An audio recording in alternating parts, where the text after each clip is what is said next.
اللهم صل على سيدنا محمد وعلى آل سيدنا محمد كما صليت على إبراهيم وعلى آل إبراهيم في العالمين إنك حميد مجيد. أعوذ بالله من الشيطان الرجيم. بسم الله الرحمن الرحيم. ولقد آتينا داود وسليمان علما وقال الحمد لله الذي فضلنا على كثير من عباده المؤمنين. وورث سليمان داود وقال يا أيها الناس علمنا منطق الطير وأوتينا من كل شيء إن هذا لهو الفضل المبين. وحشر لسليمان جنوده من الجن والإنس والطير فهم يوزعون حتى إذا أتوا على واد النمل قالت نملة يا أيها النمل ادخلوا مساكنكم لا يحطمنكم سليمان وجنوده وهم لا يشعرون. فتبسم ضاحكا من قولها وقال رب أوزعني أن أشكر نعمتك التي أنعمت علي وعلى والدي وأن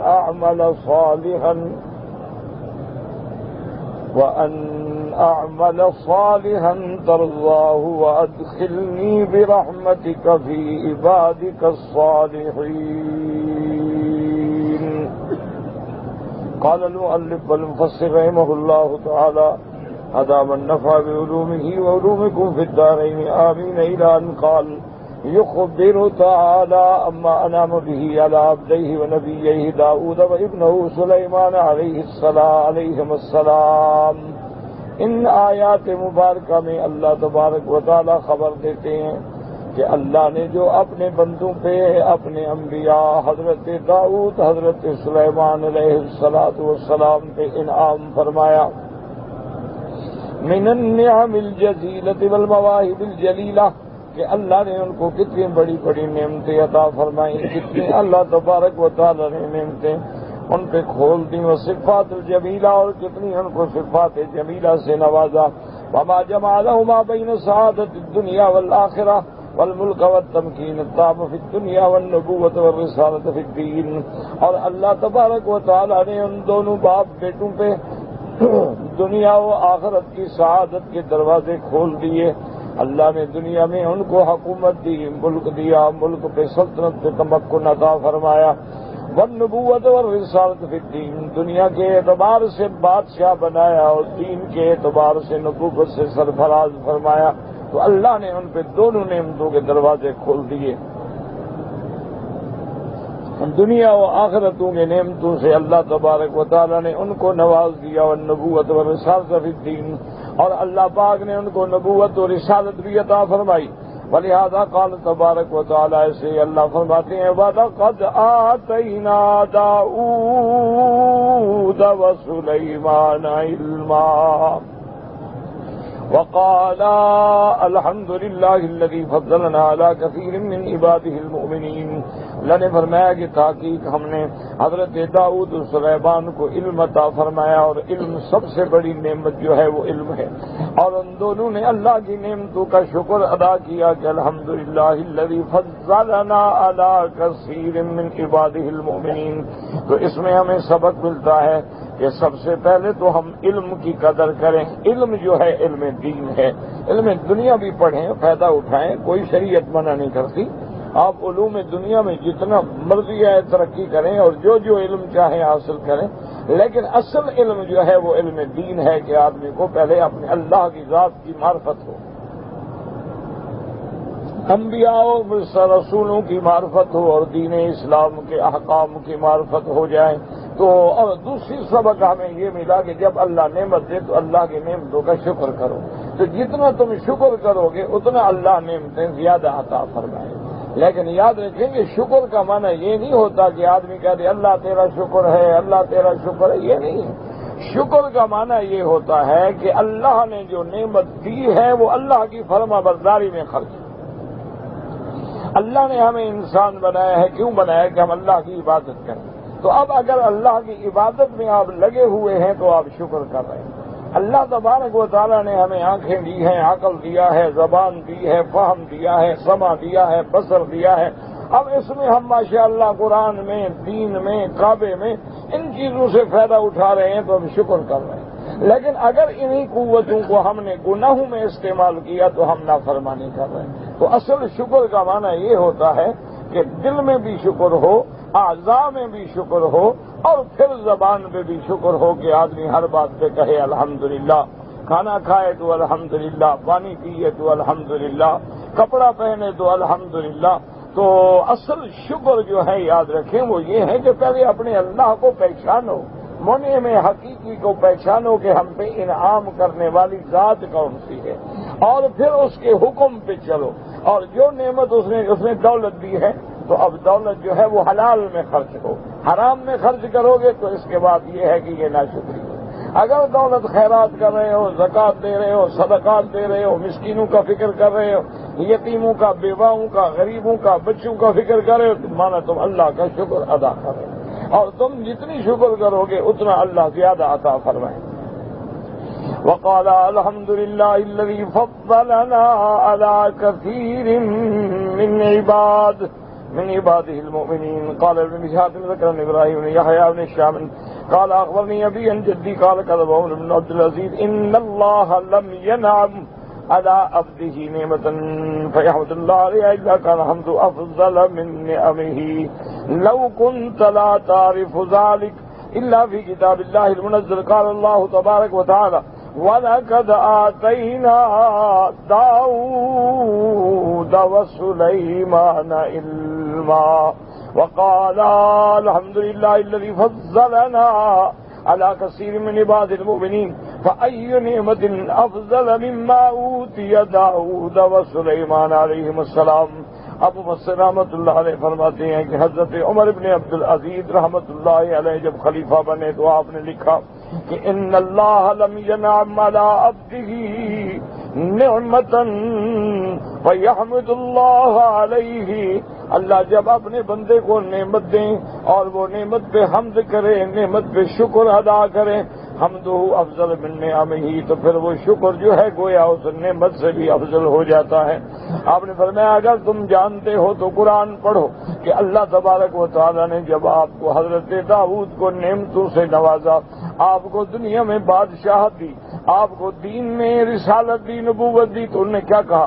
وقال الحمد للہ الذی فضلنا على كثير من عباده المؤمنین. تو حضرت عمر بن عبد العزیز کا معنی یہ ہے، فرمان یہ ہے کہ حمد جو ہے وہ ہر نعمت سے افضل ہے. کہ جب آدمی کو مثلا اللہ نے پانی پلایا، اس نے کہا الحمدللہ الذی سقانا، تو اب حمد اس سے افضل ہے. اللہ نے کھانا کھلایا، اس نے کہا الحمدللہ الذی اطعمنا، تو حمد افضل ہے. اسی طرح جب اللہ نے کوئی لباس پہنایا، کہا الحمدللہ الذی کسانا، تو حمد افضل ہے. تو جب تک آدمی اللہ کا حمد کرتا ہے، اللہ کا شکر کرتا ہے، اللہ تبارک و تعالیٰ کے حقوق کی ادائیگی کرتا ہے، اللہ کی فرما برداری کرتا ہے، تو اللہ کی نعمتیں جو ہیں اور زیادہ سے زیادہ اللہ عطا فرماتا ہے. اس لیے کہ حضرت پیغمبر حضرت داؤد و سلیمان نے فوراً کیا کہا الحمدللہ. وَوَرِثَ سُلَيْمَانُ دَاؤُد. ابو بصر رحمۃ اللہ علیہ فرماتے ہیں وَوَرِثَ سُلَيْمَانُ، تو یہ ورثہ جو ہے دولت دنیا میں نہیں تھا، بلکہ فی الملک والنبوت، کہ اللہ پاک نے حضرت داؤد کے بعد حضرت سلیمان کو بادشاہ بھی بنایا، نبوت بھی عطا فرمائی۔ ولیس المراد وراثت المال، اس سے مراد یہ نہیں کہ ورثہ تقسیم ہو، کیونکہ اللہ تبارک و تعالیٰ نے حضرت داؤد کو 19 بیٹے دیے ہیں۔ اگر میراث کی بات ہو تو پھر سارے بیٹوں میں تقسیم ہو۔ اذ لو کان کذلک لم یخص سلیمان وحدہ من بین سائر اولاد داؤد علیہ السلام۔ اب مفسر رحمۃ اللہ علیہ فرماتے ہیں کہ اگر لفظ وراثت سے وراثت مال مراد ہے تو پھر صرف حضرت سلیمان کا نام نہ لیا جاتا، باقی اولادوں سے پھر حضرت سلیمان کو کیوں خاص کرتے؟ وَإِنَّهُ قَدْ كَانَ دَاؤُدَ مِئَةَ امْرَأَةٍ، حضرت داؤد علیہ السلام کی 100 بیوی تھی۔ وَلَكِنَّ الْمُرَادَ بِذَلِكَ وِرَاثَةُ الْمُلْكِ وَالنُّبُوَّةِ، اس سے مراد یہ ہے کہ اللہ پاک نے آپ کو علم اور نبوت کا وارث بنایا تو وہ صرف سلیمان بنے ہیں، ورنہ حضرت داؤد علیہ السلام کی 102 بیوی ہے، 19 بیٹے ہیں۔ تو اس سے مراد جو ہے وہ ورثۃ المال نہیں۔ اور یاد رکھیں کہ پہلے دور کے اندر انبیاء کو بہت زیادہ بیویاں رکھنے کی اجازت تھی، اللہ کی طرف سے اجازت بھی تھی، اور اللہ نے اپنے انبیاء کو قوت و طاقت بھی عطا فرمائی ہوتی ہے حقوق ادا کرنے کی، کیونکہ اللہ جب اجازت دیتے ہیں تو ساتھ اس کے اسباب بھی پیدا فرماتے ہیں۔ اب اللہ نے ایک بندے کو 4 بیویوں کی اجازت دی ہے، تو اگر بندہ بچپن سے گناہوں میں مبتلا نہ ہو جائے، اپنی زندگی کو غلط استعمال نہ کرے، تو 4 بیویوں کی طاقت اللہ نے اس کو عطا فرمائی ہے۔ اب یہ الگ بات ہے کہ انسان گناہوں میں پڑ کے اپنی زندگی کو تباہ و برباد کر ڈالے۔ اب اس لیے فرماتے فَإِنَّ الْأَنْبِيَاءَ لَا تُورَثُ أَمْوَالُهُمْ، انبیاء کا مال کا ورثہ نہیں ہوتا، کما اخبر بذلك رسول اللہ صلی اللہ علیہ وسلم فی قولہ تبارک و تعالی، جیسے اس کے بارے میں ہمارے آقا نے رحمت دو عالم سیدنا محمد مصطفیٰ صلی اللہ علیہ وسلم نے خبر دی، فرمایا نحن معاشر الانبیاء، ہم جتنے انبیاء ہیں، لا نورث، ہمارا کوئی ورثہ نہیں، ما ترکناہ فہو صدقۃ، اگر ہم نے کچھ چھوڑا بھی ہے تو اللہ کے راستے میں صدقہ و خیرات ہے۔ اب فرماتے ہیں وَوَرِثَ سُلَيْمَانُ دَاؤُودَ وقال یا ایھا الناس علمنا منطق الطیر وأوتینا من کل شیء اے اکبر سلیمان نعم اللہ علیہ فیما وہبہ لہ من الملک التام تمکین عظیم۔ اب خبر دیتے ہیں حضرت سلیمان علیہ السلام کہ اللہ نے جو آپ کو بادشاہت دی تھی، اللہ نے آپ کو جو نعمتیں عطا فرمائی تھیں، اور ان نعمتوں میں یہ ہے کہ صرف انسان نہیں، اللہ نے انسانوں کو، جنوں کو، پرندوں کو بھی آپ کے تابع کر دیا۔ حتی انہ سخر لہ الانس والجن والطیر، اللہ تبارک و تعالیٰ نے اپنے پیغمبر کے انسان بھی باتحت کر دیے، جنات کو بھی، پرندوں کو بھی۔ وکان یعرف لغۃ الطیر والحیوان ایضا، حضرت سلیمان علیہ السلام حیوانوں کی بولی بھی جانتے تھے، پرندوں کی بولیاں بھی جانتے تھے، حشرات الارض کی بولیاں بھی جانتے تھے۔ آج دیکھیں دنیا میں بڑی طاقتیں ہیں، لیکن کیا ایسی بادشاہی کسی کو مل سکتی ہے کہ جن تمہارے تابع ہو جائیں؟ ایسی بادشاہت مل سکتی ہے کہ پرندے تمہارے تابع ہو جائیں؟ خود تاریخ میں ایک واقعہ لکھا ہے نا کہ حضرت ہارون الرشید بہت بڑا بادشاہ گزرے اور بڑا اچھا بادشاہ، ان کا ایک بیٹا جو ہے ماشاءاللہ وہ بالکل ولی اللہ۔ تو بادشاہوں کے ہاں تو ہر وقت محفل میں دعوتیں، پارٹیاں ہوتی ہیں، بادشاہ آتے ہیں، بڑے بڑے لوگ آتے ہیں۔ تو ایک دن بہت بڑی پارٹی تھی تو انہوں نے اپنے اس بیٹے کو بھی بلا لیا۔ اب جب بیٹا آیا تو سادہ لباس ہے، داڑھی ہے، پگڑی ہے، اور پنڈلی تک کرتا، قمیص، چادر ہے، عجیب لباس ہے۔ کہاں شہزادہ، کہاں بادشاہت، اور کہاں سادگی کا یہ عالم۔ بہرحال پارٹی میں شریک ہوئے، بیٹھے۔ جب پارٹی ختم ہو گئی، مہمان چلے گئے تو بادشاہ نے اپنے بیٹے کو بلایا۔ انہوں نے کہا خدا کے بندے تم کیا شکل بنا کے آ جاتے ہو دعوت میں؟ دنیا کے بڑے بڑے لوگ میرے مہمان تھے، تم نے تو مجھے رسوا کر دیا، شرمندہ کر دیا ان کے سامنے۔ کہ یہ شہزادہ ہے کہ پگڑی باندھی ہوئی ہے، ٹوپی باندھی ہوئی ہے اور پنڈلیوں تک کرتا چادر ہے، سادہ سا لباس ہے اور داڑھی بڑھائی ہوئی ہے، اور یہ کیسا شہزادہ ہے؟ تم نے مجھے رسوا کر۔ بیٹا تھا، خاموش رہا۔ تو والد جو تھے وہ اپنے بیٹے کو سمجھاتے ہوئے، ہاتھ میں ہاتھ ڈالے ہوئے ٹہل رہے تھے، سیر طرح چل رہے تھے، کھانا کھایا تھا، چہل قدمی کر رہے تھے اور نصیحت کر رہے تھے کہ مہربانی کرو، چلو تم سادہ رہتے ہو رہو، لیکن جب ہم بلائیں کسی دعوت میں تو اس میں تو ذرا شہزادہ بن کے آؤ نا۔ تو ہمیں بڑی رسوائی ہوئی ہے آج مہمانوں کے سامنے۔ تو ایک درخت پہ ایک پرندہ بیٹھا تھا، اللہ عالم کیا تھا، ہے تو تاریخ کی بات، اعتبار تو ہوتا نہیں تاریخ کا۔ تو اس لڑکے نے اس پرندے کو اشارہ کیا، بلایا، تو پرندہ جو ہے اڑ کے آ گیا اور اس کے ہاتھ پہ بیٹھ گیا۔ پھر اس نے کہا کہ اچھا جاؤ، اڑ جاؤ، وہ چلا گیا۔ اس نے کہا ابا جان آپ بھی بلائیں ذرا پرندے کو۔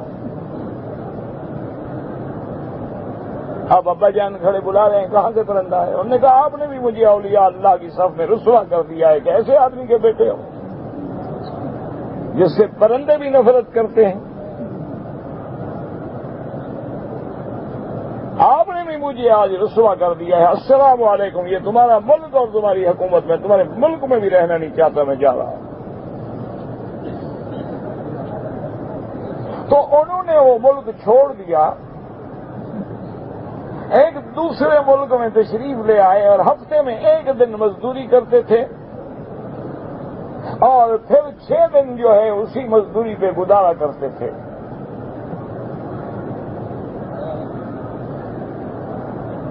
تو ایک آدمی ان کو آیا مزدوروں کی منڈی میں، جہاں مزدور بیٹھتے تھے، لوگ آتے تھے مزدور پکڑ کے لے جاتے، اس نے دیکھا بڑا خوبصورت نوجوان ہے، وہ لے گیا مزدوری کے لیے۔ پوچھا کیا کام ہے؟ انہوں نے کہا دیکھیں ایک میری شرط ہے، ایک تو میں اپنی مزدوری جو طے ہے وہ پوری لوں گا، نہ زائد نہ کم۔ دوسری بات یہ ہے کہ مزدوری کے دوران میں جب نماز کا وقت آئے گا تو میں ہر حال میں نماز پڑھوں گا، جماعت کے ساتھ میں کام چھوڑ دوں گا، لیکن جتنا وقت میرا نماز میں لگے گا تمہارے کام میں کوئی کمی نہیں ہوگی، اتنا میں زیادہ کروں گا۔ ہوئے گا ٹھیک۔ تو آپ کام کرتے ہیں، نماز کے وقت نماز پڑھی، واپس آئے، اس نے دیکھا ماشاءاللہ کام تو باقی مزدوروں سے بھی زیادہ کیا ہے، کیونکہ جب آدمی دل لگا کے اللہ سے ڈر کے کام کرے گا وہ تو اور بات ہے نا۔ ایک تو ہوتے ہیں نا ابھی ٹائم پورا کرنا ہے، 8 گھنٹے ڈیوٹی کرنی ہے، آدھا ناشتے میں چلا جائے گا، آدھا سیر میں، آدھا سگریٹ پینے میں، آدھا کپڑے پہننے میں، آدھا دوستوں سے گپ لگانے میں۔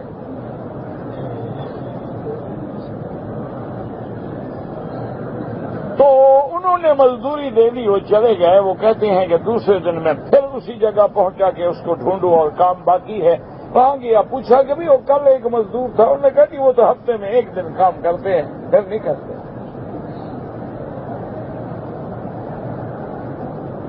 میں نے کہا چلو میں بھی کام نہیں کراتا، ایک ہفتہ بعد میں کرا لیں گے، لیکن کراؤں گا میں اسی سے۔ اس سے کام کرایا دوسرے دفعہ بھی، جب تیسرے دفعہ ڈھونڈنے گئے تو انہوں نے کہا جی وہ تو بیمار ہیں۔ کہا وہ کہاں رہتا ہے؟ اس نے کہا فلاں جگہ جو ہے نا ایک غریب آبادی ہے، وہاں ایک جھوپڑی ہے، وہاں کسی سے پوچھ لینا اور وہ بتا دیں گے۔ وہ کہتے ہیں میں وہاں آیا تو ایک جھوپڑی تھی اور اس جھوپڑی میں وہ نوجوان جو ہے ایک اینٹ کا سرانہ رکھ کے لیٹا ہوا تھا اور طبیعت بے حد کمزور تھی۔ میں نے سلام کیا، پانی پلایا، بٹھایا اور اس کے بعد اس نے کہا کہ دیکھو آپ کی مہربانی ہے، آپ مجھے پوچھنے کے لیے آئے ہیں، ایک تو یہ میرا خط ہے اور ایک یہ قرآن شریف ہے، اگر تم سے ہو سکے تمہارا احسان ہوگا کہ میری یہ امانت جو ہے ہارون بادشاہ ہارون رشید کو پہنچا دینا، وہ میرا باپ ہے، میں اس کا بیٹا ہوں۔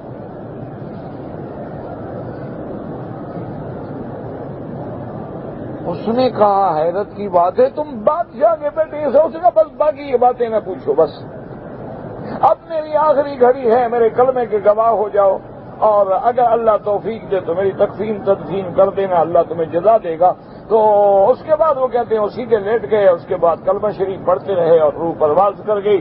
میں نے نہلایا دھلایا اور لوگوں کو بلایا، جنازہ پڑھا، قبر بنائی، تیار کی، دفن کی، اور پھر وہ خط لے کے اور قرآن لے کے میں سیدھا سفر کیا، اور بڑا طویل سفر تھا، میں ہارون الرشید کے پاس پہنچا۔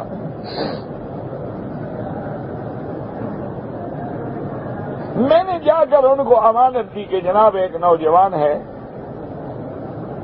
اس نے مجھے یہ امانت دی ہے، اس نے جب خط دیکھا اس نے کہا تو میرا بیٹا ہے، کہاں ہے؟ اس نے کہا وہ فوت ہو گیا، اب اللہ کو پیارے ہو گئے، قبر میں چلے گئے۔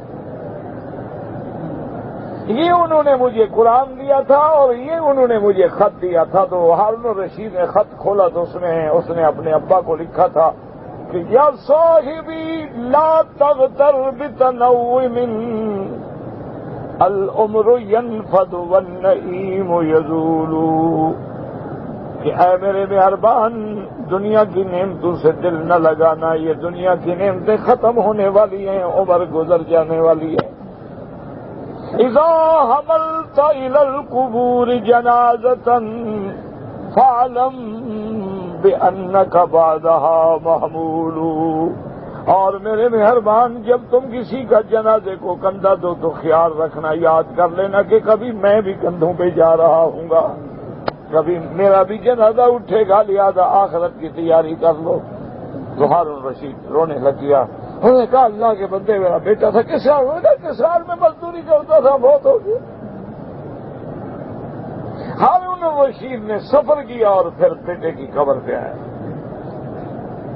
اور آج تک وہ کتابوں میں محفوظ ہے کہ اس نے پھر اپنے بیٹے پہ جو مرثیہ لکھا نا کہ شربت کا سنبو کا شاربھا، کیا ہے میرے بیٹے تم نے اس موت کا پیالہ پی لیا ہے، تمہارے باپ نے بھی پینا ہے لیکن تم مجھ سے سبقت لے گئے۔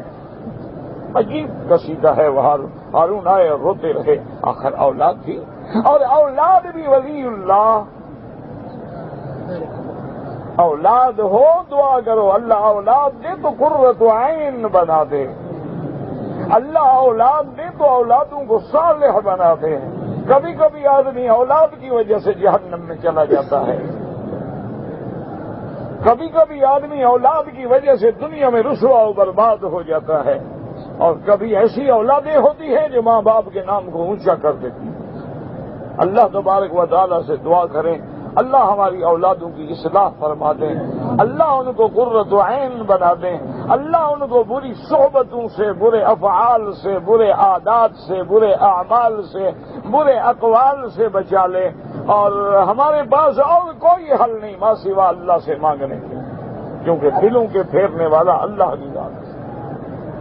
اور لاکھ تربیتیں کریں ٹھیک ہے، کوشش کریں، لیکن اصل ہدایت اس کے ہاتھ، وہ چاہے جاہلوں کے گھر میں عالم پیدا کر دے اور چاہے تو عالموں کے گھر میں جاہل پیدا کر دے، وہ چاہے تو نبی کے گھر میں کافر پیدا کر دے، وہ چاہے تو ابو جہل کے گھر میں اکرما پیدا کر دے، یہ اس کا مرضی ہے، اس کا نظام ہے، وہ جو چاہے کر دے، نہ کسی پیر کا زور ہے نہ کسی بزرگ کی بزرگی ہے، وہ نظام کائنات ہے میرے مولا کا۔ چاہے تو نوح کے گھر میں بیٹا کافر ہو اور چاہے تو آزر کا بیٹا خلیل اللہ ہو، چاہے تو باپ ولید بن المغیرہ ہو اور بیٹا سیف من سیوف اللہ ہو، حضرت خالد باپ کافر ہے جہنمی ہے اور بیٹا جو ہے وہ اللہ تبارک و تعالیٰ کی رحمت سے اسلام کی تلوار ہے، باپ ابو جہل ہے لیکن بیٹا اکرما ہے، بطل من ابطال الاسلام رضی اللہ تعالی عنہ وارضاہ۔ اسی طرح دیکھ لیں کہ حضرت عبداللہ ابن ابی کا بیٹا جو ہے وہ عاشق رسول اللہ ہے اور بیٹا باپ جو ہے وہ منافقوں کا سردار ہے۔ اسی طرح دیکھ لیں کہ حضرت نوح کی بیوی کافرہ ہے، حضرت لوط کی بیوی کافرہ ہے، اور فرعون خدائی کا دعوے کرنے والے کی بیوی مومنہ ہے۔ یہ اللہ کا نظام ہے، کیا کر سکتے ہیں۔ بس اللہ سے دعا مانگا کریں، یا حی یا قیوم، یا حی یا قیوم برحمتک استغیث۔ اس سے بڑی کوئی نعمت نہیں، بس اللہ سے لو لگا لو اور سجدے میں گر جاؤ اور آنسو سے زمین کو تر کر لو۔ جب بندے کے آنسو زمین پہ گرتے ہیں تو رحمت خدا جوش میں آ جاتی ہے۔ اللہ اکبر۔ اس لیے آپ دیکھیں کہ حضرت سلیمان علیہ السلام کو اللہ نے عجیب نعمتوں سے عطا فرمایا ہے۔ ایسا ملک آج دیکھو نا جی، آپ ہوائی جہاز رکھ سکتے ہیں، آپ میزائل اور ٹینک رکھ سکتے ہیں، آپ ایٹم بھی رکھ سکتے ہیں، آپ اسٹار وار بھی بنا سکتے ہیں، لیکن آپ جنوں کو باتیں کر سکتے ہیں؟ آپ کے اندر طاقت ہے کہ آپ چیونٹی کی بات سمجھ لیں؟ آپ کے اندر طاقت ہے کہ پرندوں سے بات کریں، ادھر آؤ بات سناؤ، کیا رپورٹ ہے؟ بڑے سے بڑے دنیا کے، اسی لیے اللہ نے وہ ملک دیا ہے نا سلیمان کو جو کسی کو نہیں دیا۔ اللہ نے حضرت سلیمان کو وہ شاہی دی ہے کہ سمندر کے اندر جتنے چیزیں ہیں سب کی بولیاں جانتے ہیں، خشکی پہ ہیں جانتے ہیں۔ یہ تو منطق الطیر کا ذکر کیا گیا کیونکہ واقعہ آگے پیش آنا ہے، ورنہ اللہ نے آپ کو حیوانوں کا، پرندوں کا بھی زبان سکھلا دی تھی۔ اس لیے پیغمبر، اللہ کا پیغمبر کہتا ہے قال یا ایھا الناس علمنا منطق الطیر وَأُوتِينَا مِن كُلِّ شَيْءٍ۔ اب مفسر فرماتے ہیں کان یعرف لغۃ الطیر والحیوان ایضا، اللہ نے حضرت سلیمان کو پرندوں کی بولیاں اور حیوانوں کی بولیاں بھی سکھا دی تھیں۔ وَهَذَا شَيْءٌ لَمْ يُؤْتِ أَحَدًا مِّن الْبَشَرِ مَا عَلَّمْنَاهُ مَا أَخْبَرَ اللَّهُ بِهِ وَرَسُولُهُ۔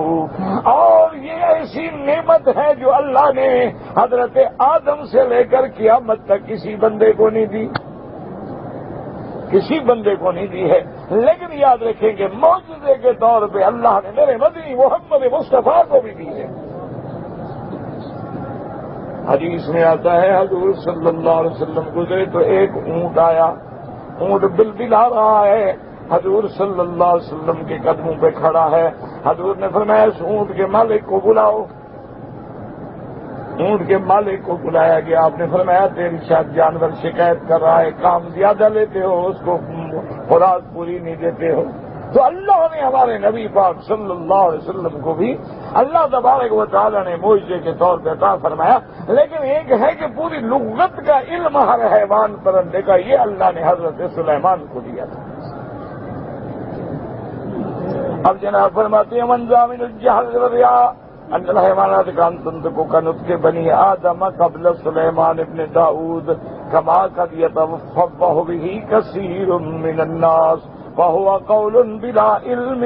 اب مفسر رحمۃ اللہ علیہ کہتے ہیں کہ بعض جاہلوں کا یہ خیال ہے کہ حضرت سلیمان کے زمانے تک جتنے حیوان تھے، جتنے پرندے تھے، وہ بھی انسانوں کی طرح بولی بولتے تھے، تو کہتے یہ جھوٹ ہے، یہ ایسا من گھڑت بات ہے کہ جس کی کوئی حقیقت نہیں ہے۔ تو یہ تو ایسے لوگوں نے بنا رکھا ہے۔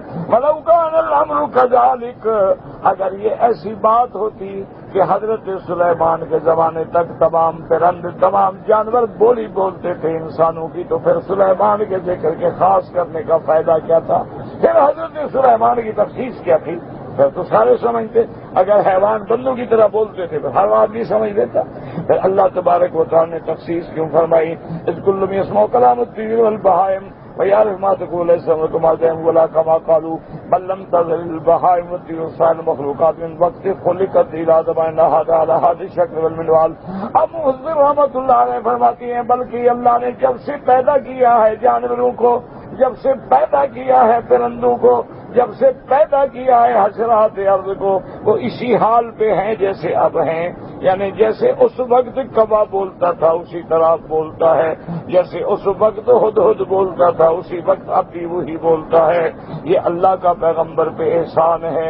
اللہ پاک نے منت لائی، احسان فرمایا ہے کہ حضرت سلیمان علیہ السلام کے تابع کر دیے کہ پرندوں کی بھی باتیں سمجھتے ہیں اور جنوں سے بھی کام لیتے ہیں۔ اب اس کے بعد فرماتے ہیں ولیکن اللہ سبحانہ کان قد افہم سلیمان ما يتخاطب به الطيور في الهواء. اللہ نے حضرت سلیمان کو یہ علم دیا تھا کہ اڑتے ہوئے پرندوں سے بات کرتے تھے. وما تنطق به الحيوان لا اختلاف اصنافها.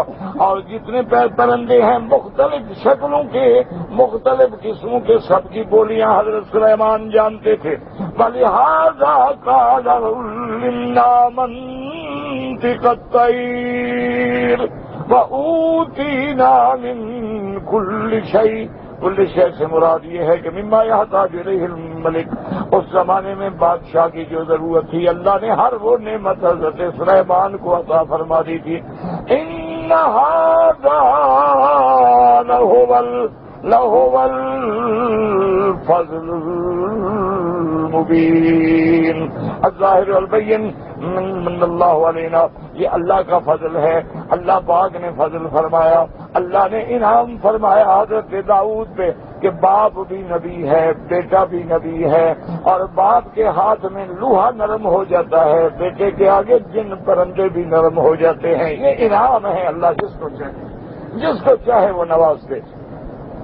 قال الإمام أحمد حدثنا قتيبة قال حدثنا يعقوب بن عبد الرحمن بن أبي عمرو عن المطلب بن أبي هريرة رضي الله تعالى عنه أن رسول الله صلى الله عليه وسلم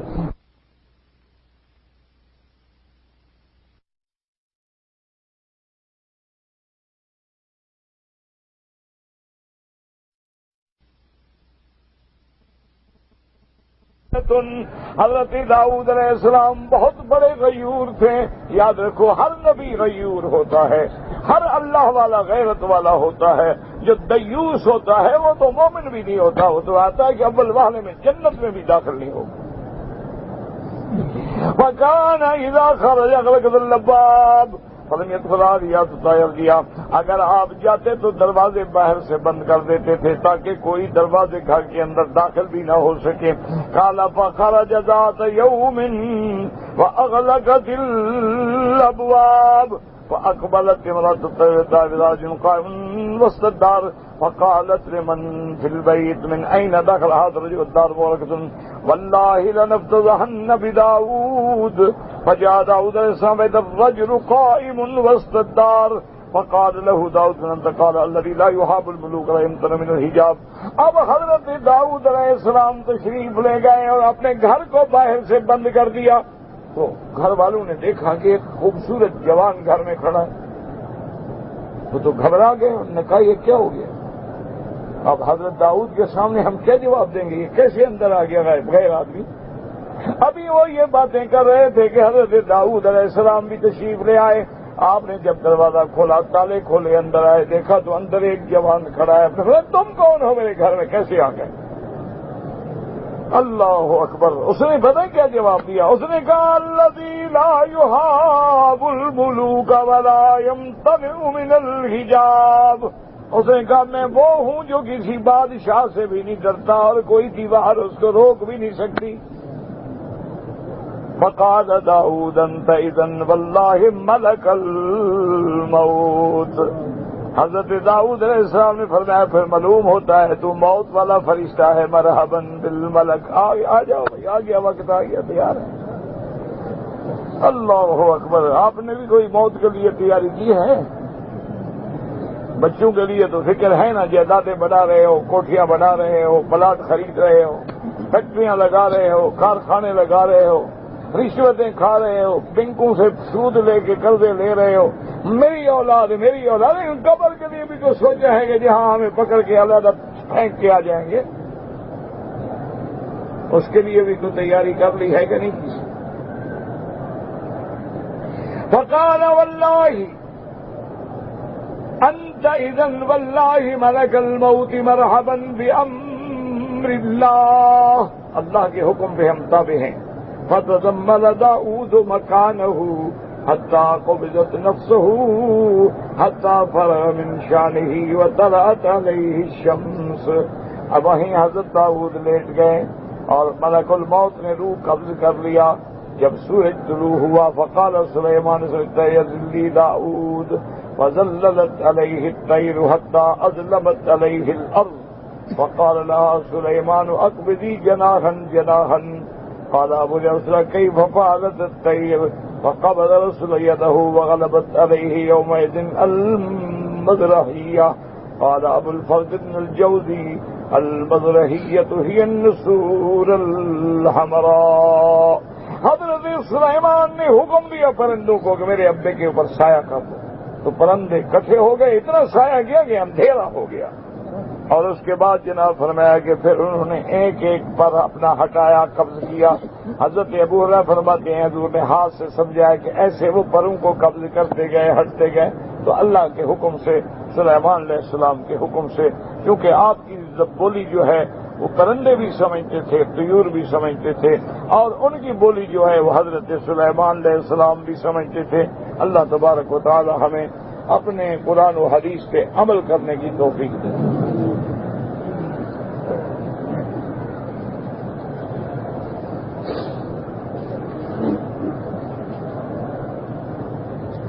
ایک ہمارے پاس پڑھتے تھے مولوی سید عالم، فوت ہو گئے، اللہ ان کی مغفرت فرمائے، اللہ ان کے درجات بلند فرمائے.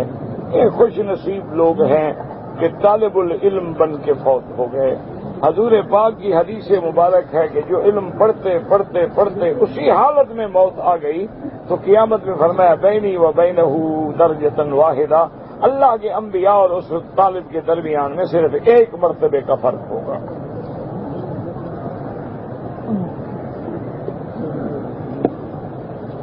خوش نصیب لوگ ہیں، بوڑھے ہو گئے، سفید داڑیاں ہو گئی، اب بھی لگے ہوئے ہیں تاکہ طالب العلم بن کے مر جائیں. موت تو آنی ہے نا جی، موت نے تو کسی کو نہیں چھوڑنا ہے جی. کہتے جی کہ بعض لوگ جو ہیں عورتوں سے مصافحہ کرتے ہیں، گلے ملتے ہیں، اپنی بیوی کے علاوہ حرام ہے.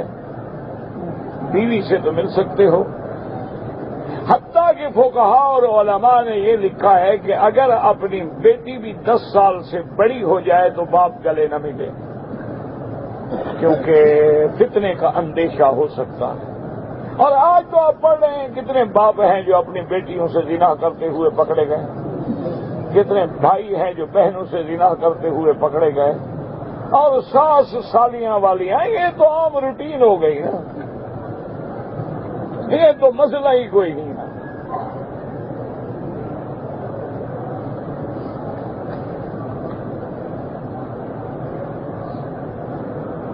کہتے جی کہ ہمارے بعض علماء اولیاء حجاج کرام جو ہیں وہ جب حج کرنے کے بعد واپس جاتے ہیں تو اولیاء اللہ کی قبروں پہ بھی جاتے ہیں. میرا بھائی قبر کے لیے سفر نہ کریں.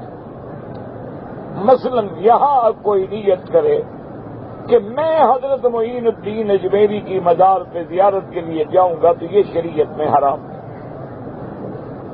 میں یہاں سے حضرت عبد القادر جیلانی کی مزار پہ زیارت کے لیے جاؤں گا تو یہ حرام ہے.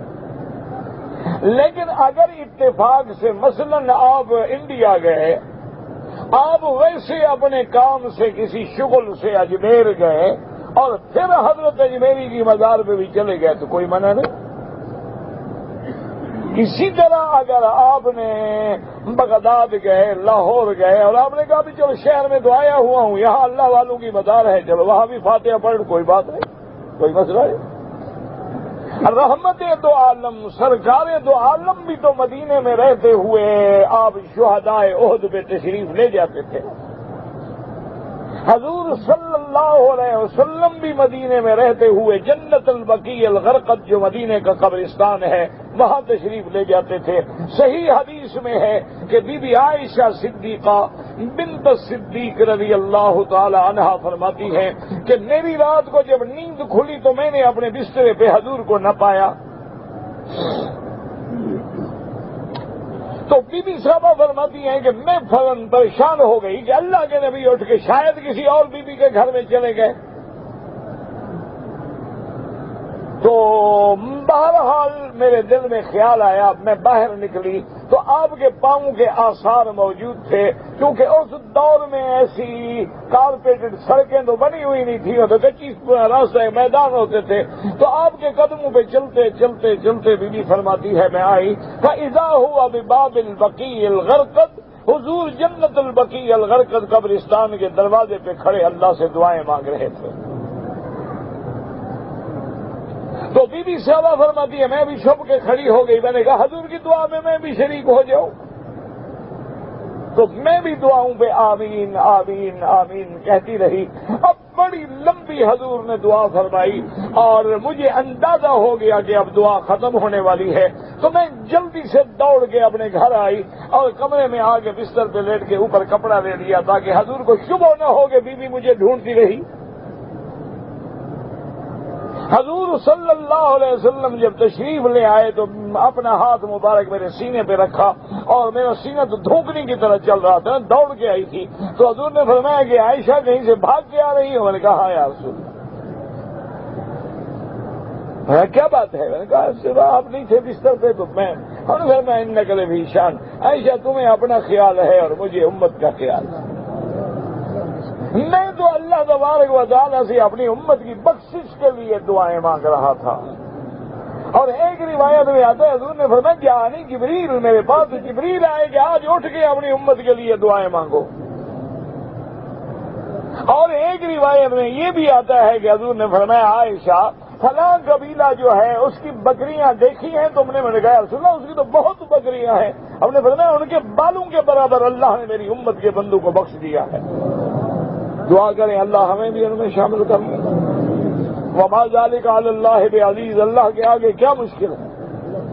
تو بہرحال اگر آپ اس شہر میں ہیں تو پھر اولیاء اللہ کی مزار پہ جانا یا ویسے بھی کوئی قبرستان میں اس میں اللہ عالم کتنے اولیاء اللہ ہوں گے تو جانا السلام علیکم یا دار قوم مؤمنین انا انشاءاللہ بکم لاحقون انتم السابقون ونحن الاصل یغفر اللہ لنا ولکم نسأل اللہ لنا ولکم العافیہ۔ ان کے لیے دعا کریں، کوئی منع نہیں، لیکن قبروں کے لیے سفر کر کے جانا اور منتیں مان کے جانا کہ شہباز کلندر کی مزار پہ جاؤں گی، عبداللہ غازی کی مزار پہ جاؤں گی اور میں جناب حضرت بہاؤالدین زکریا کے مزار پہ جاؤں گا، تو یہ چیزیں جو ہیں یہ تو ناجائز ہیں اور منع ہے۔ سفر بھی اللہ نے منع کیا ہے، اللہ کے نبی نے بھی منع کیا ہے، اور ان اللہ والوں سے جا کے سوال کرنا جو ہے وہ تو شرک ہے۔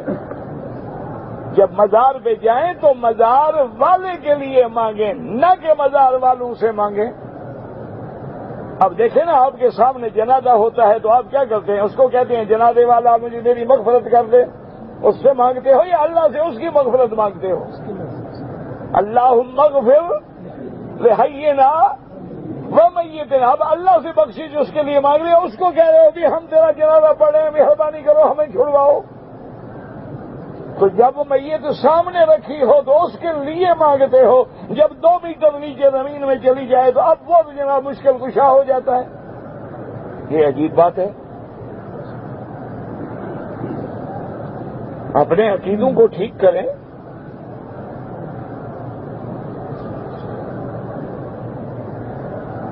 میں اپنی والدہ کو عمرے کے لیے لانا چاہتا ہوں، اللہ توفیق دے۔ ہم نے کتابوں میں پڑھا ہے کہ ہاتھ اٹھا کے دعا کرنا منع ہے، تو ایسے مانگ لیا کرو، کوئی بات نہیں۔ اگر ہاتھ اٹھانے سے چڑ ہے نہ اٹھاؤ، کوئی بات نہیں۔ حضور پاک نے تو اتنے ہاتھ بھی اٹھائے ہیں کہ بغلوں کی سفیدی نظر آ گئی۔ اب یہ کہنا کہ وہ تو بارش کے لیے تھی، تو بارش کے لیے تھی تو باقی آپ نے منع کر دیا کہ بارش میں اٹھانا باقی میں نہ اٹھانا۔ اسی طرح حدیث مبارک میں آتا ہے کہ اللہ فرماتے ہیں کہ جب میرا بندہ ہاتھ اٹھاتا ہے مجھے حیا آتی ہے کہ میں اپنے بندے کے کشکول کو کیسے خالی واپس کر دوں۔ اب میرے سامنے وہ ہاتھ پھیلا کے بیٹھا ہے، ان یردہما صفرا، کہ میں اپنے بندے کے ہاتھوں کو خالی کر دوں، میری رحمت کو اس نے حیا آتی ہے۔ باقی تم اٹھاؤ نہ اٹھاؤ کوئی مسئلہ نہیں، کبھی اٹھایا کرو کبھی نہ اٹھایا کرو۔ مسئلہ مشکل یہ ہے کہ ضد نہ کرو۔ یہ ہے مصیبت اور فتنہ کہ جو اٹھانے پر ضد کر گئے وہ بغیر ہاتھ اٹھائے تو آپ مانگتے ہی نہیں، اور جنہوں نے ہاتھ اٹھانا منع کر دیا ہے وہ کبھی زندگی میں ہاتھ ہی نہیں اٹھاتے۔ یہ ضد منع ہے، کبھی اٹھا لو کبھی نہ اٹھاؤ، کبھی بغیر ہاتھ اٹھائے مانگ لو، کبھی زیادہ لمبے اٹھا لو، کبھی تھوڑے اٹھا لو، کبھی سجدے کی حالت میں دعا مانگ لو، وہاں تو آدمی ہاتھ نہیں اٹھاتا گا۔ تو یہ کوئی ضد نہ کیا کریں، یہ بڑا مشکل مسئلہ ہے کہ ہم لوگ فریق بن گئے ہیں. ہم لوگوں نے ایسی ضدیں پال لی ہیں کہ بعض لوگوں کی عادت ہوگی ہر حال میں ہاتھ اٹھائیں گے، روٹی کھائے کے بیٹھیں گے پھر بھی ہاتھ اٹھائیں گے. اللہ کے بندے دعا تو ثابت ہے الحمدللہ الذی اطعمنا وسقانا، لیکن ضروری نہیں ہے کہ آپ ہاتھ اٹھائیں. اذان کے بعد ہمیں حکم ہے کہ دعا کریں، لیکن ضروری نہیں ہے کہ ہاتھ اٹھائیں. لیکن اگر کبھی کبھی کوئی ہاتھ اٹھاتا ہے تو وہ بھی سنت کے مطابق ہے، بنا نہیں. لیکن خدا کے لیے ضد چھوڑ دو. اب جس دور میں ہم گزر رہے ہیں، اب مسلمانوں کو ملانے کا دور ہے، نہ کہ مسلمانوں کو توڑنے کا دور ہے کہ کسی کو دعا پہ جھگڑا کرو، کسی کو کپڑے پہ جھگڑا کرو، کسی کو پاؤں رکھنے پہ جھگڑا کرو. خدا کے لیے امت رسول پہ رحم کرو.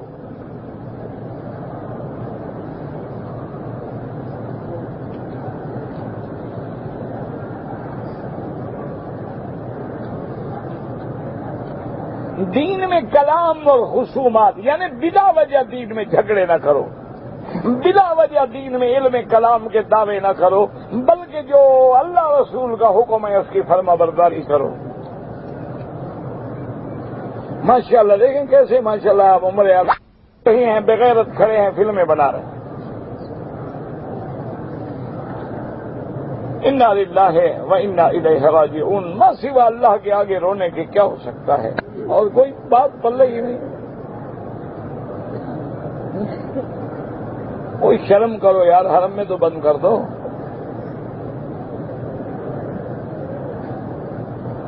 بہرحال کہتے ہیں جی ہم نے مدینہ منورہ چلے گئے، 3 دن کے بعد واپس آئے.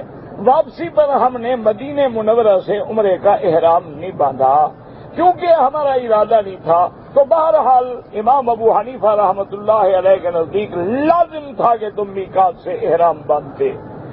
نہیں باندھا ہے تو اب حل یہ ہے کہ واپس جا کے احرام باندھ لو، عمرہ کر لو، ورنہ دم دینی پڑے گی.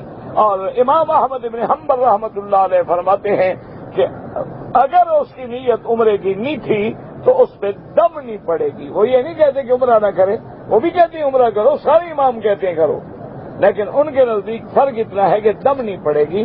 امام ابو حنیفہ رحمۃ اللہ علیہ فرماتے ہیں میقات سے گزرے بغیر احرام کے یا تو فوراً لوٹ جائے میقات پہ، عمرہ کرے ورنہ دم ادا کرے.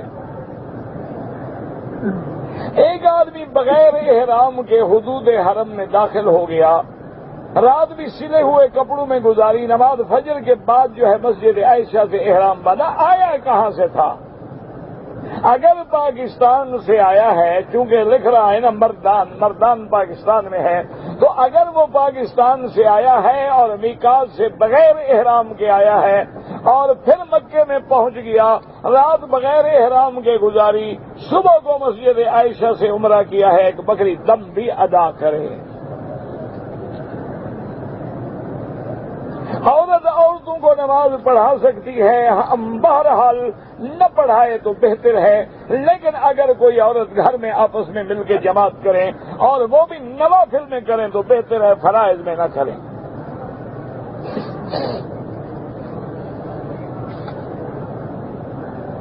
اللہ کے بندے آج کل بڑے مسائل پہ زور ہو گیا ہے. ایک طرف یہ عالم ہے، یہی ہے ضد ہو گئی. ایک طرف یہ عالم ہے کہ ہماری بیٹیاں ماشاءاللہ نیکر پہن کے دوڑ رہی ہیں. ایک طرف یہ عالم ہے کہ ہماری بیٹیاں ہیں اور کرکٹ میچ دیکھنے کے لیے کرکٹ کے جھنڈے اپنے رخساروں پہ اور اپنے گالوں پہ بنائے ہوئے ہیں. مسلمان لڑکیاں ہیں لیکن ہندوؤں کو دیکھ کے تلک لگائے ہوئے ہیں. ایک طرف فیشن کا یہ عالم ہے اور دوسری طرف جو بچیاں تھوڑا دین میں آ گئی ہیں ان کو اب امام بننے کا شوق ہو گیا. بھئی اگر جماعت ہوتی تو بی بی عائشہ نہ کرتی، اگر جماعت ہوتی تو بی بی فاطمہ سے بڑھ کے کوئی ہے؟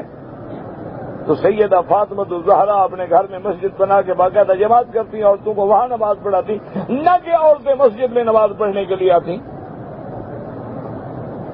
اور حضور نے باقاعدہ فرما دیا کہ عورتوں کی نماز گھر میں افضل ہے. بیوتہن خیر لہن ان کے لیے ان کے گھر افضل ہیں، لیکن لا تمنعوا اماء اللہ عن بیوت اللہ، اللہ کی بندیوں کو اللہ کے گھر آنے سے منع بھی نہ کرو، اگر وہ مسجد میں نماز پڑھنے کے لیے آنا چاہتی ہے تو آنے دو۔ میرے آقا کی زندگی میں تمام نساء انصار مہاجرین جو ہیں وہ مسجد نبوی میں آ کے نمازیں پڑھتی ہیں، ان کو بھی حضور حکم فرماتے تھے کہ بھئی ایک جماعت بی بی عائشہ کرائے، ایک جماعت بی بی ام سلمہ کروائے، ایک جماعت بی بی فاطمہ کروائے۔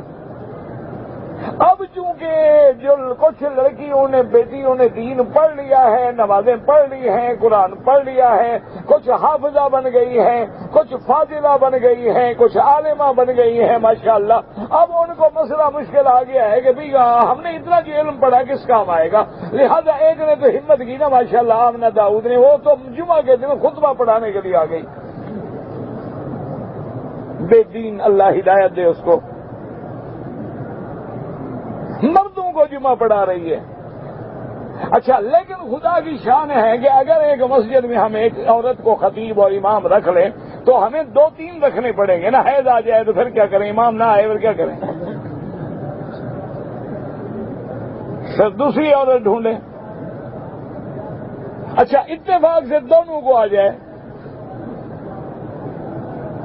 اتفاق سے دونوں کا بچہ پیدا ہو جائے، نفاس کی حالت میں چلی جائے تو اب کیا کریں، مسجد میں مقتدی بیٹھے رہیں گے، امام صاحب تو حیض آیا ہوا ہے۔ اچھا اور نہ آنے کی وجہ بھی بتائیں کہ مجھے حیض ہے، اس لیے میں نہیں آ سکتی، آج مہربانی کر کے مرد کے پیچھے گزارا کر لو۔ خدا کا خوف کرو، یہی وہ ضد ہے جس سے اسلام روکتا ہے۔ اسلام اعتدال کا نام ہے، نہ افراط میں جائیں نہ تفریط میں جائیں، نہ بے دینی میں اتنا آگے بڑھ جائیں کہ شیطان بھی شرماتا ہے۔ یعنی آپ یقین کریں اللہ کے حرم میں ہیں، چھوڑ دیں مولوی مکی کو مولوی مدنی کو، آپ خود انصاف کریں کہ ہماری بیٹیاں جو عمرے پہ آئی ہوئی ہیں ایمان سے کہیں اگر وہ چل رہی ہو اور دھوپ پڑ رہی ہو یا حرم کی لائٹ پڑ رہی ہو تو تمام کپڑوں کے باوجود اس کے اندر جو بنیاد ہے، جو اندر اس نے شمید پہنی ہوئی ہے، اس کا بھی رنگ نظر آ رہا ہے۔ یہ لباس ہے، ایسے لباس میں تو اللہ کے نبی نے لعنت بھیجی۔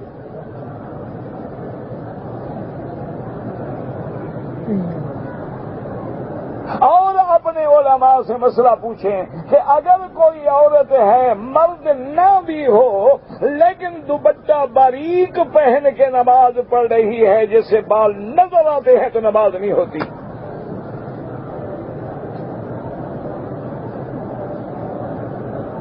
حضور صلی اللہ علیہ وسلم نے فرمایا کہ جو عورت میک اپ کر کے سنگار کر کے اپنے بالوں کو کبے بنا کے جیسے اونٹوں کے کوہان ہوتے ہیں اور خوشبوئیں چھڑک کے باریک لباس پہن کے مائلات ممیلات ناز اور نخرے اور انداز سے مردوں میں چلے، فرمایا یہ عورت زانیہ عورت کے حکم میں ہے۔ کیا فائدہ ایسے عمرے پہ آنے کا، اللہ کا نبی تو لعنت بھیج رہا ہے، وہ تو ملعونہ بنی ہوئی ہے، معتمرہ کیسے بن گئی؟ مرد ہیں ماشاءاللہ وہ بھی سارے خوش ہیں، یہ بعض میری بیٹی ہوں گے تو یہاں تک آستین ہے نا، بعض کی جو ہے اچھا دوپٹہ پہلے سر پہ اوڑھا جاتا تھا اب آگے ڈال دیتے ہیں ایسے کر کے، جیسے ہمارے ہاں سندھ میں ہمارے دیہاتوں میں سرائکی علاقوں میں رواج ہوتا ہے نا، بلوچ لوگ جو ہیں وہ اجرک ڈالتے ہیں، انہوں نے اب وہ فیشن لیا ہوا ہے کہ وہ سر پہ نہیں ڈالتے، آگے اس کو باقاعدہ مایا لگا ہوا ہوتا ہے اور وہ آگے ڈالتے ہیں کہ 2 اس کے کندھے پیچھے پڑے ہوں، باقی آگے جھلک رہا ہو اور سوٹ سے میچنگ کرتا ہو اور بال کھلے ہوئے ہوں، کوئی فرق نہیں پڑتا ہے۔ میں اللہ کے کعبے میں کہتا ہوں میری بیٹیاں ہیں میری بہنیں ہیں، خدا کے لیے اس عمرے سے نہ کرنا عمرہ تمہیں بہتر ہے۔ اللہ کے کعبے میں آ کے لانتی نہ بنو، محمد مدنی کے روضے پہ آ کے لانتی نہ بنو، اپنے گھر میں رہ کے لانتی بنو۔ کہاں ہیں وہ غیرت والے مسلمان کہاں ہیں وہ غیور مسلمان جن کو اپنی بیٹیوں کی غیرت ہو، جن کو اپنے بہنوں کی غیرت ہو، جن کو اپنی ماؤں کی، اپنی بیویوں کی غیرت ہو؟ آج تو ہمارا مسلمان جو ہے اپنی بیوی کو نکب سنگار کرا کے اگلی سیٹ پہ ساتھ بٹھا کے جاتا ہے اور فخر کرتا ہے، پارٹیوں میں لے جاتا ہے کہ لوگ دیکھیں کتنا بہترین کپل ہے۔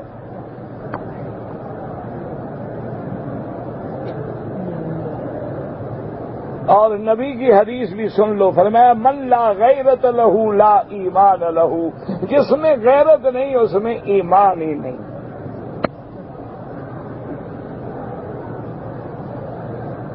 اب تمہاری مرضی ہے جناب، عورتوں کو امام بناؤ، مؤذن بناؤ، اچھا ہے، تو ہر مسجد میں ایک ایک عورت بھی کھڑی کرو، اذان دے۔ جب گانے سنتے ہو تو باقی عورتوں کی اذان کا کیا فرق پڑے گا؟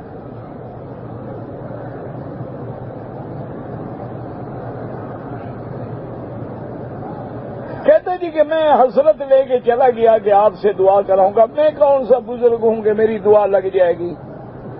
بہرحال تمہاری نیت کے مطابق شاید اللہ سن لے۔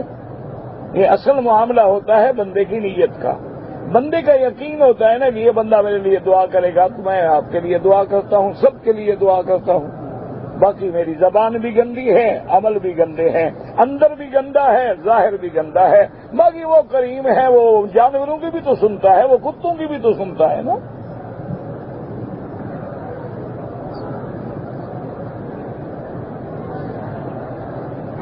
قبول فرمائے، خاتمہ ایمان پہ ہو، اللہ سب کی حاضری قبول فرما، سب کا خاتمہ ایمان پہ فرما۔ جس دوست نے کہا ہے مولا تیرا بندہ ہے، اس کا حسن ظن ہے، ورنہ ہم تو گندے ہیں، اعمال بھی گندے ہیں۔ اذان اور اقامت کا جواب دینے سے مردوں کو پورا ثواب ملے گا، عورتوں کو آدھا ملے گا۔ عورتوں کو آدھا کیوں ملے گا جی؟ اب آج کل تو عورتوں کو ڈبل سے بھی زیادہ ملے گا۔ نہ میں مذاق نہیں کر رہا نا، آج کل زمانہ ہے گانے کا، تو گانے بجانا چھوڑ کے عورت اگر اللہ اکبر کہے گی، اللہ زیادہ اجر نہیں دیں گے؟